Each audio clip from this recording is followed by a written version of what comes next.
Hello everyone. In this video, we are going to be talking about AWS Config, which is a very powerful inventorying and compliance service offered by AWS, and it's very underrated for some reason as well.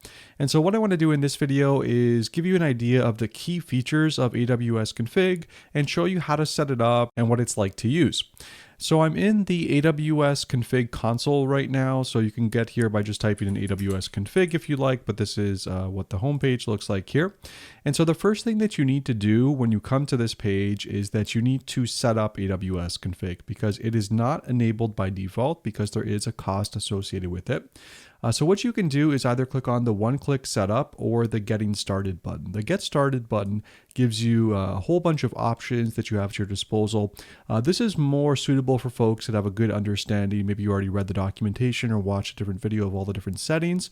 So it contains things like continuous or daily recording, allows you to select information like where do you want to deliver your information to. And when you go through further in the wizard as well, the different rules and then the review step as well. We'll talk about a bunch of these components, but I don't want to use this mechanism yet because it's a little bit too complicated for just a beginner, like what this video is intended to be for. But anyways, let's go to one-click setup for now, since this is literally just one click and you don't need to know a lot about the service. So this is going to create everything for us. It's going to create a new bucket where it's going to deliver all of our events. Events being all the recorded resource type changes that are active on our account. And so the thing to keep in mind with this service is that how it effectively works is that once you enable it, it's going to be looking at all the different actions that are being performed on your account in terms of resource creation, resource updates, deletion, those kinds of things. So say you create an S3 bucket, for example, the act of creating that S3 bucket will be recorded as an event in AWS Config. When you change the settings, it's also going to be recorded. And when you view the settings as well, it's also going to be recorded. So a whole bunch of information is captured by this service. So by default, you can see here that it has no rules that are enabled. The rules are kind of a first-class citizen in AWS Config. It's part of the feature that allows you to monitor your resources to stay compliant, but we'll get there in a second. So first things first, let's just click confirm so we can activate this thing and it can start collecting data. I did notice, you can see it's signing up here for us. It does take quite a bit of time for it to collect all the data about your AWS account the first time. So, make sure that you get a coffee or, have something to do if you want to use the inventorying feature right out of the gate. So this is what you see by default on AWS Config. And obviously there's not a lot here because nothing really has happened on my account yet. And so how this works is that once you enable AWS Config, all of the actions that you perform at that point are ingested into the service. So all the stuff that you did prior to that, AWS Config will still know about your resources, but it won't know about like the change history, for example, because you didn't have it on when you performed prior changes in the past. So that's one little caveat about the service. Like you won't have a complete audit trail until after you enable the service. So let's just take a quick look at some of the different components here, right? So there's this thing called Conformance Packs.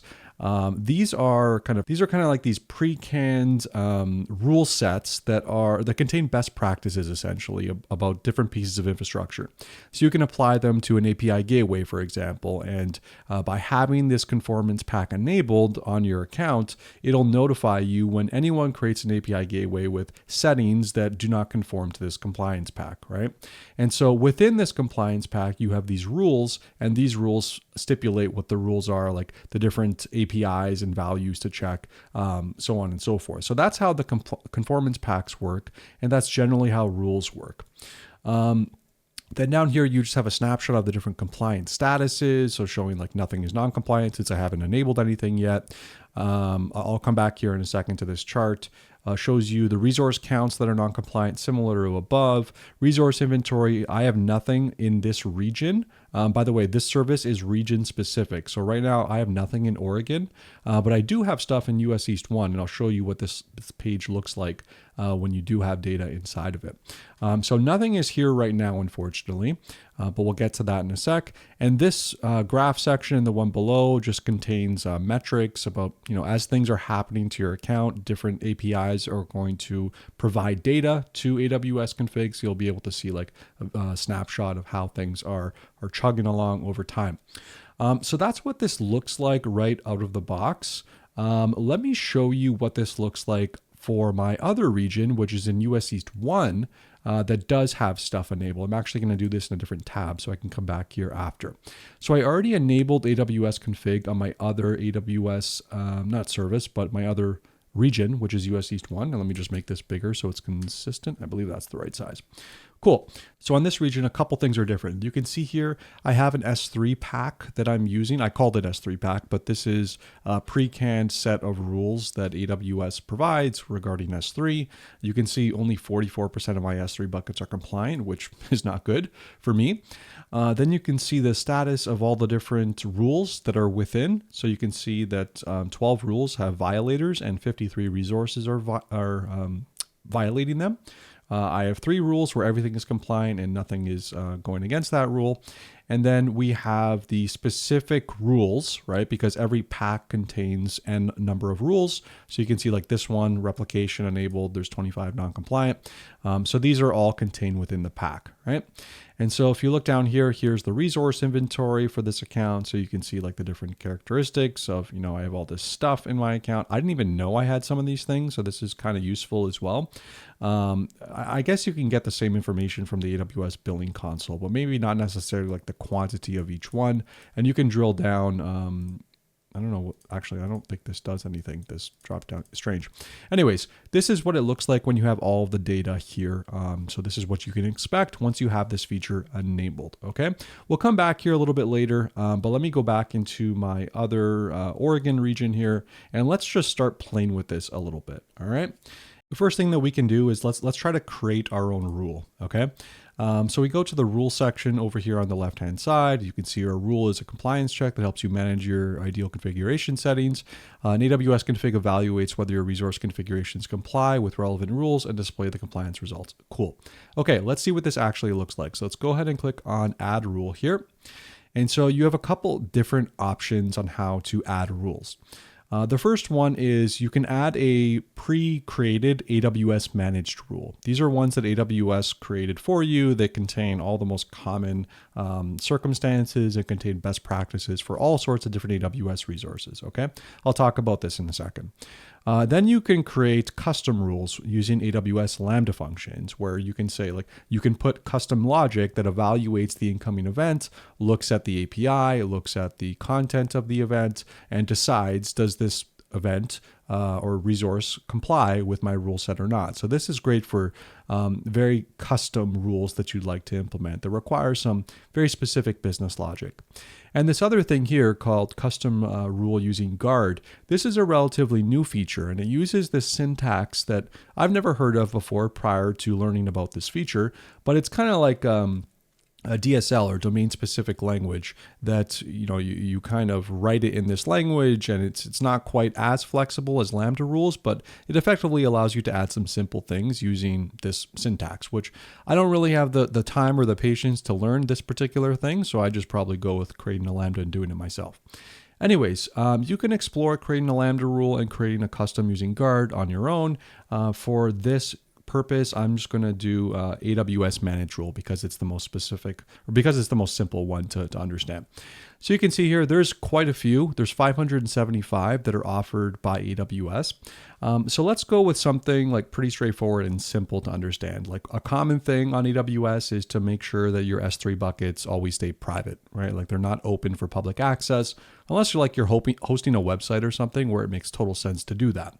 And so AWS does have a rule for this, and I actually forget the name, so let's just try to search for it. So like S3 public or public, I imagine. Scroll down a little bit. CloudTrail, no. Okay, there's only 4 here that have this S3 bucket public access. Okay, looks like I have this wrong, or there was actually a lot more that matched. S3 public, perhaps. Public access, maybe. Here it is. Okay. S3 point public access, checks if, okay, this is for access points, so not necessarily what we want. But this thing should be here. You know what the strange part is? That it says there's 11 matches, but it only shows like 5 on this, which is really annoying. So what, I have to, oh, okay. Maybe I can increase, there we go. Okay, add them all here. Should see this S3 account level public access blocks. Okay, cool. So checks whether the required public access block settings are configured from the account level. Perfect. So we're going to click on this guy and we're going to go to next at the bottom. By the way, if you work for a config, please fix this. It should show you more than 5 rules on one page at once. Very silly. Let's go ahead and click on next now to see what we got. This is just asking us for a name and a description. So you can see that this feature comes with a couple things already enabled, right? So it's the scope of the changes. It's asking for resources. So this is just saying that when any resource of the S3 type is matched, then it's going to be evaluated. You can see here there's some other settings that are grayed out. I believe it's probably because this is a pre-canned rule, so you can't edit this stuff. But if you were to create your own custom one, you can add proactive, which essentially prevents this from occurring before you even create the bucket. We have detective mode on, and then there's also this periodic setting here where you can just check periodically for, violations of rules. So like every 5 minutes, every day, every 24 hours or 24 days, whatever it may be. Or you can do it, which is like more event driven, which is when configuration changes occur themselves. So when someone actually touches the S3 bucket or makes the modifications, then trigger the rule and evaluate it. Okay. So that's what you can do here. Let's go ahead and go down parameters. Okay, there's some custom things that it takes in. You can go ahead and click on next. This is now giving us just a preview. Okay, cool. So now we have this rule here that is set to enabled by default. Okay, and it does take a little bit of time, and I don't even think I have any S3 buckets that are set to the Oregon region for this to pick up. So this may not actually do anything in the first place. Okay, so that's what it looks like to create a rule. And so let's go back to my other region, which has rules already created. So I went to rules here, and okay, so here's a bunch. Now, a bunch of these ones, like these 6 or so, plus these 3 are created as part of that pack, that S3 compliance pack. But this one in this account was not. This was one I created manually. And the reason I know that is because I can click here and modify it. So anything that you create by going to add rule and doing that, you can modify the parameters for. But if there's stuff that's created as part of a compliance pack, which is just a bundle of rules that AWS provides, then you cannot modify their parameters. Okay. So you can see this is my rule here. Same kind of story of what I was doing on the other region, which is S3 level block public access, right? So I have 12 AWS buckets. Wow. I didn't know I have that many that don't violate this. That's a problem. Anyways, if we go into this, you can see some of the settings. Okay. So you can see like, okay, here's the buckets that, don't have this enabled automatically. All right. And then conversely, you can go into the resources section. This allows you to drill down into particular resources as well. So this could be useful for searching for things. You can say like here, if you want to look for like specific S3 things, so like S3 buckets, this filter. Okay, usually this takes a little bit longer, but you can see like all my S3 buckets right now. Let's also talk about those conformance packs. So you can see this was the S3 pack that I created previously. And so this S3 pack, if we go into it, it shows you, here's my compliance score. I'm 44% compliant. Shows you timelines over time. And then you also can see each of the different rules, right? So these are the 14 rules that are part of this pack, right? So let's just go to, let's go back and create a new pack if we want. And so you can use a sample template or you want to provide one yourself. So let's see what we got here. Wow, I don't know what most of these are. Let's see, operational best practices for API Gateway. Cool, that sounds nice. Click on next. API Gateway pack, sure. And we're going to click next. And I don't even know what I'm doing, but let's just click on deploy. If I get billed a lot, I will take the hit for you guys. I don't mind spending some money so that I and you guys can learn. Okay, so this is the thing with this service. It does take a little bit of time for it to update things. So we're probably going to have to come back here a little bit later, which is fine. I don't mind that. In the meantime, maybe I can show you. Let's just refresh just to check because, okay, the pack was deployed, but I don't think it analyzed anything yet. So we may have to come back here later. Okay. The one thing I did want to show you, though, is the timeline view, the resource timeline view, which is, I think, one of the coolest parts about this whole feature. All right. And so what I did was that if we go to the resources section, this basically allows you to search for things. So if you go to the resource that you created, so for me, after I enabled this feature, AWS Config, what I did was I created a DynamoDB table, and then a couple of minutes later, I modified some settings for it, okay? So it's called the test table in my account. And so if we click on this, we can see what the configuration is, right? You can see like the key schemas. Okay, I was just putting in some fake stuff here, blah, blah, blah, provision throughput, everything else, right? So this just shows you what the resource is and any rules that are applied to this resource. Right now, I have nothing, which is totally fine. The thing that I wanted to show you was this button up here, Resource Timeline. And this is super, super handy, especially for those of you that may work in teams, so multiple people on an AWS account, and you want to keep track of like, how is this resource changing over time? So you can click on Resource Timeline. And what this feature does is it effectively tracks all the changes against this item, right? So this DynamoDB table, okay? So you can see it's broken up by day, and you can see all the different events that are related to it. So let's go down to the beginning, right? So load more. Load more, is that it? Okay, I guess that's it. The UI isn't smart enough to not show this button when you're at the beginning. Anyways, the first thing that happened was that this should probably be like a create event. Okay, no, not yet. There, create table, okay? So this is when I created it, and you can see that this event comes from CloudTrail. Remember, CloudTrail is the auditing service from AWS, right? And then over here, okay, so for some reason it shows a configuration change, but nothing actually happened. If I click on view full record, no, there wasn't anything actually done here. So let's just go back. That's a false positive there.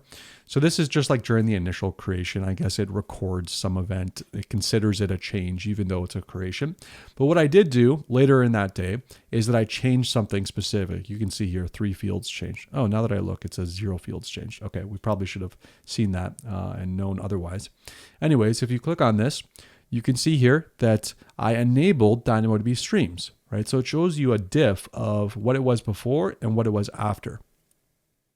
So you can see that this resource now has configuration.stream specification, and you can see stream enabled is true, and the view type is keys only. So this is just one example, but you can imagine as many people are changing a particular piece of infrastructure over time, you can see a whole bunch of records here that get collected and just show you the evolution of this over time, right? Which is very, very handy. And you know, I don't want to be a pessimist, but like say someone breaks something or does something they shouldn't, at least you'll have a way to point the finger at them if you really, really want. Not saying you should do that, but you know, it is possible with this feature. And if you click on view full record, you can see more data about it. So you can see like more metadata, where the event came from. There should be a link to CloudTrail somewhere in here too, so you can see who triggered the event. But yeah, so let's just go back to see if there's anything else worth talking about. Okay, so again, this is my dashboard. That's fine. There's also this concept of aggregators, which is useful if you have many different AWS accounts and you want to aggregate all the events into one master AWS account. This is great for like large organizations that want to ensure that, you know, across the board, everyone is staying compliant. So there's aggregators that are worth looking at. There's also advanced queries, which allow you to do some, I believe, some AI stuff to search for the different states of your resources. Let's actually try this. Click on new query. Yeah, here it is. Okay, natural language processor. Of course, everything is AI these days, right? So you can ask questions about your resources. So like, show me all the DynamoDB tables with streams enabled. We're really testing this thing out here. Let's see if this works. We know that we have a table with streams enabled, right? We just saw that. So let's see if this thing works. So select the stuff, okay, and okay, stream specification enabled, yeah, where the resource is a dynamo table and configuration. Okay, this looks actually right. They do have some convenience features here. Populate to editor.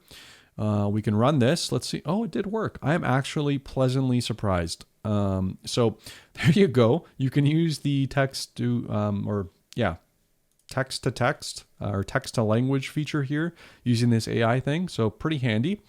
And then if we go back to AWS Config, and if you ever want to disable it, by the way, you just go to settings and you go to stop recording under the recorder here, right? And this also shows you like some retention policy stuff. If you want to add it to an SNS account whenever a rule gets violated, you can do that as well.